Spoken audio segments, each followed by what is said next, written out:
बिल्कुल, जैसे ही इस घटना की जानकारी मिली, गृह मंत्री तुरंत हरकत में आए और वो एक्शन मोड में आ गए। उन्होंने तुरंत दिल्ली पुलिस कमिश्नर से बात की, आईबी डायरेक्टर से बात की और जो भी जांच एजेंसियां उनके प्रमुखों से बातचीत करके तुरंत एक्शन लेने की बात उन्होंने कही। पूरी जानकारी वो जुटाकर उन्होंने उन्होंने तुरंत प्रधानमंत्री नरेंद्र मोदी को ब्रीफ किया और खुद LNJP हॉस्पिटल भी वो खुद गए, घटनास्थल पर वो गए और पूरी स्थिति का जायजा लिया, घायलों से मुलाकात की, उनके परिवारीजनों से मुलाकात की और ये बताया कि जो भी सरकार के जो एक्शन होगा वो सरकार उस एक्शन को लेगी और जो जानकारी मिल रही है वो रात भर पल पल का जायजा लेते रहे, पल पल की रिपोर्ट वो रात भर अपने घर से ही लेते रहे और सुबह करीब 9 या 9:30 बजे आला अधिकारियों की बैठक उन्होंने बुला ली है, जिसमें दिल्ली पुलिस के सभी उच्च अधिकारी और जांच एजेंसियों के प्रमुख इस बैठक में मौजूद रहेंगे, क्योंकि जो डिटेल्स अब आएगी उस डिटेल्स के आधार पर आगे की कार्रवाई तय की जाएगी। और इसके साथ ही सुबह करीब 10 बजे के आसपास दिल्ली पुलिस EOPA के तहत मामला दर्ज करेगी और जो भी एंगल सामने आएंगे उस एंगल के आधार पर NIA इस केस को अपने हाथ में ले सकती है। इस तरह का संकेत गृह मंत्रालय की तरफ से दिया गया है और बस डिटेल्स कुछ बाकी हैं, जो भी आनी बाकी हैं उसके आधार पर जब उनका एनालिसिस किया जाएगा उस एनालिसिस के आधार पर आगे की कार्रवाई की जाएगी। लेकिन ये साफ है कि गृह मंत्री खुद पूरी रात भर इस घटना से संबंधित सभी जानकारियां लेते रहे, जिसमें तारिक का नाम, पुलवामा कनेक्शन का नाम आया, जो बेहद चौंकाने वाला है, क्योंकि पुलवामा में भी तारिक जिस जगह का रहने वाला है, संबूरा का जो जम्मू कश्मीर में है, वहां पर भी पुलवामा हमले में जिस गाड़ी का यूज किया गया था वो संबूरा में वो गाड़ी रखी गई थी और अब जो दिल्ली ब्लास्ट में यानी कि लाल किले ब्लास्ट में जो गाड़ी आई है उसका भी संबूरा से यानी कि तारिक जहां का रहने वाला वहां से कनेक्शन सामने आया है। तो सभी कनेक्शनों को ध्यान में रखते हुए, सभी एंगल्स को ध्यान में रखते हुए जांच आगे बढ़ रही है। रात भर जांच एजेंसियां संदिग्धों को यही है यतेंद्र, ये सब कुछ आपस में लिंक करता हुआ दिखाई दे रहा है और घाटी से भी चीजें जुड़ रही हैं। किस तरीके से 2000 किलो का विस्फोटक फरीदाबाद का एक घर से मिलना, ये सब कुछ हम लौटेंगे आपके पास।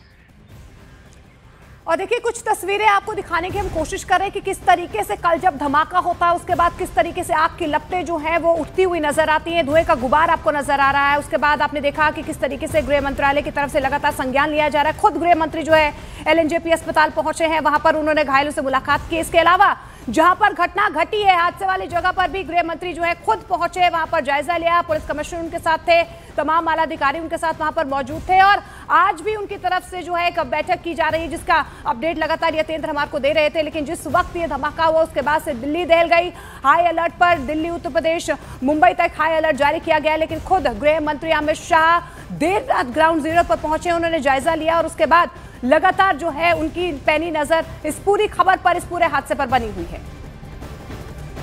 और ब्लास्ट के कारण कार और कार के आसपास की 3-4 व्हीकल और खड़े हुए लोग, ऑटो में बैठे हुए लोग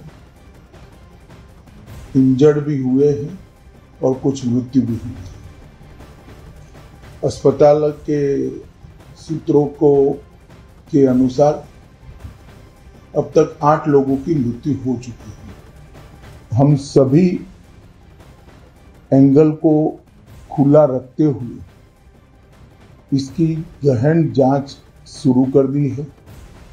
जैसे ही ब्लास्ट की सूचना मिली, Delhi police special cell, crime branch, NIA की टीम, SPG की टीम, FSL की टीम मौके पर पहुंच गई है और सभी प्रकार की जांच हम तेजी से कर रहे हैं। तो देखिए, 8 लोगों की मौत की पुष्टि इस हादसे में हो चुकी है। लेकिन देखिए, तमाम जांच अधिकारी जो हैं, FSL की जो टीम्स हैं, वो हादसे वाली जगह पहुंची हुई है। धमाके वाली जगह की हम आपको तस्वीरें दिखाने की कोशिश करें कि किस तरीके से जांच पड़ताल जो है व्यापक तौर पर हो रही है, क्योंकि खुद गृह मंत्री की तरफ से ये कहा जा रहा है कि संभावनाएं तलाशी जा रही है, हर एंगल पर जांच की जा रही है। और इस सुबह की हम आपको तस्वीरें दिखाने की कोशिश करें कि किस तरीके से फिलहाल जो है पूरे इलाके को कॉर्डन ऑफ कर दिया गया है। बैरिकेडिंग आपको नजर आ रही होगी। तमाम जो प्रशासनिक अमला है यहाँ पर पहुंचा हुआ है, FSL की टीम हो, फॉरेंसिक टीम हो, जांच एजेंसियां जो है लगातार हादसे वाली जगह का मुआयना करती हुई नजर आ रही है। सैंपल्स कलेक्ट किए जा रहे हैं क्योंकि धमाके की इंटेंसिटी इतनी ज्यादा थी कि ना सिर्फ मेट्रो स्टेशन, इसके अलावा कई गाड़ियां, ई-रिक्शा इसकी जद में आ गई हैं, जिसके बाद लगातार जो है जांच की जा रही है।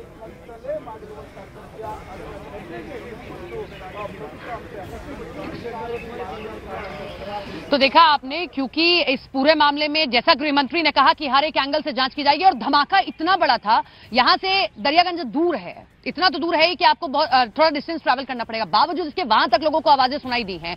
हमारे साथ प्रियंका हमारी सहयोगी जुड़ी हुई हैं, उस अस्पताल के बाहर हैं जहां पर जो घायल हुए हैं उनको भर्ती कराया गया है। प्रियंका, अभी मैं आपकी एक रिपोर्ट देख रही थी, आप उन घायलों के परिजनों से मुलाकात कर रही हैं, बात कर रही हैं।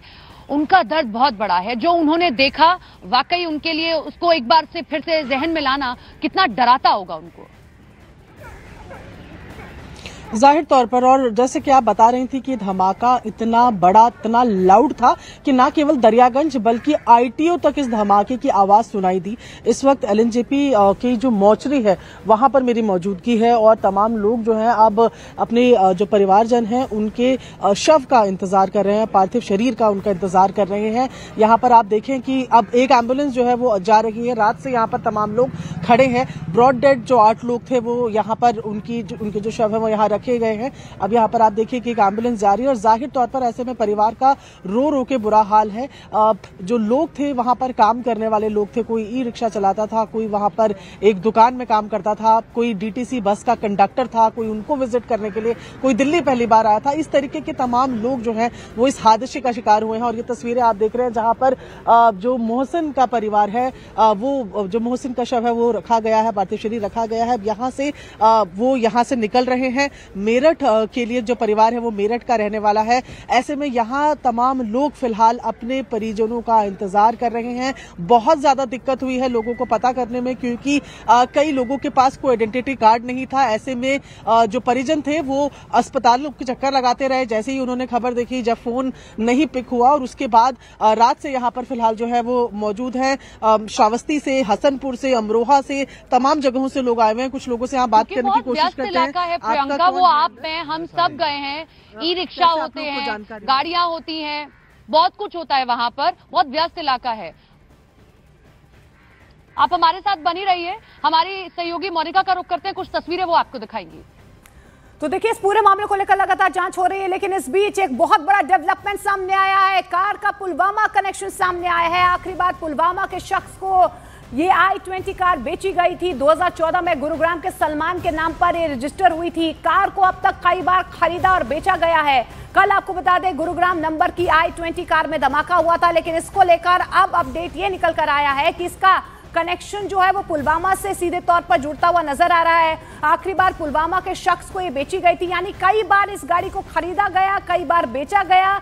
2014 में गुरुग्राम के सलमान के नाम पर ये रजिस्टर हुई थी। अभी फिलहाल जानकारी ये जुटाने की कोशिश की जा रही है कि सलमान कौन था, कितनी बार इस गाड़ी को बेचा गया, किसने खरीदा, किसने पार्किंग में खड़ा किया, पुलवामा कनेक्शन क्या है, क्या वाकई में जो फरीदाबाद में कल विस्फोटक मिले थे, मुजम्मिल जो डॉक्टर गिरफ्तार हुआ था, इसके अलावा जम्मू कश्मीर में जिस तरीके से आदिल की गिरफ्तारी हुई थी, क्या इन सब का कनेक्शन जो है इस हादसे से है, इसका पता लगाने की कोशिश की जा रही है। लेकिन हम आपको तस्वीरों में लगातार दिखाने की कोशिश करें कि किस तरीके से कड़ी दर कड़ी जो है इस पूरे हादसे से जुड़ती हुई नजर आ रही है। गहनता से जांच की जा रही है। तमाम सुरक्षा एजेंसियां जो है फिलहाल अलर्ट मोड पर हैं। हम आपको तस्वीरें दिखाने की कोशिश भी कर रहे हैं कि कहां पर फिलहाल हादसा हुआ, किस तरीके से पार्किंग में गाड़ी खड़ी की गई, उसके बाद किस तरीके से धमाका हुआ है, कहां तक इस धमाके की गूंज सुनाई दी है। लेकिन ये बहुत बड़ा डेवलपमेंट है, क्योंकि पुलवामा जहां पुलवामा के रहने वाला एक शख्स है उसे बेची गई थी ये i20 कार, क्योंकि इसी में धमाका हुआ था। 2014 में गुरुग्राम के सलमान के नाम पर रजिस्टर हुई थी। यानी कि देखिए आप, कितनी बार इसे खरीदा गया, कितनी बार इसे बेचा गया। कार को अब तक कई बार खरीदा गया है, यह भी सुनिश्चित किया गया है। कल गुरुग्राम नंबर की i20 कार में धमाका हुआ था। देखिए, हरियाणा नंबर की एक गाड़ी थी, कई बार इसे खरीदा गया था। अब सलमान तक पहुंचने की कोशिश की जा रही है। इसके अलावा यह भी आपको समझाने की कोशिश करते हैं कि धमाके वाली इस कार का अब तक क्या क्या कनेक्शन सामने आया है। तार जुड़ते हुए नजर आ रहे हैं, कई पहलुओं पर जांच पड़ताल चल रही है। कार के नंबर से मालूम पड़ता है ये गुरुग्राम के मोहम्मद सलमान के नाम पर रजिस्टर थी। देखिए, ये पहला दावा जो है सामने आया कार को लेकर।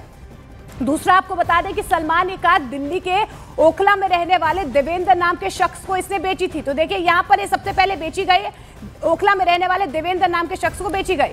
फिर देवेंद्र ने यही कार हरियाणा के अंबाला में किसी तीसरे शख्स को बेची। ये देखिए, ये तीसरी बार बेची गई है। आप देख रहे हैं ना कि किस तरीके से यहाँ पर कनेक्शन निकल कर आ रहा है। और आखिर में अब ये पता चल पाया है कि